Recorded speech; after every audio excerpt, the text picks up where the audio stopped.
Wow, wow, wow, wow, wow, wow, wow, wow. Ini semakin rapat dan semakin halus, semakin teratur. Urat jati itu bermakna ia sangat cantik. Bukan cantik, kuat. Jenis jatinya macam-macam. Ni, kepingan jati yang korang boleh pilih. Dekat sini real, geng. Korang nak Ganesha ni, harga berapa pun boleh dibuat ready stock. Sebenarnya ada beberapa perkara yang boleh nak tunjuk korang.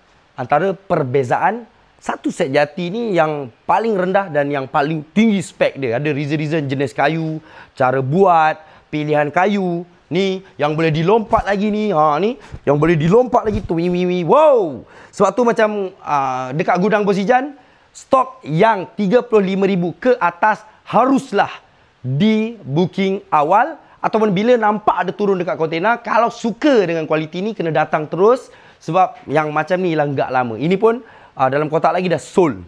Tapi kalau korang suka yang 15,000 ke bawah, itu dia punya apa orang kata, rangka dia ready stock.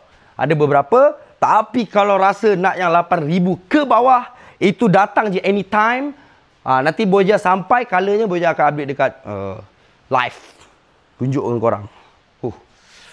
Nampak ni? Tak nampak Tu ada macam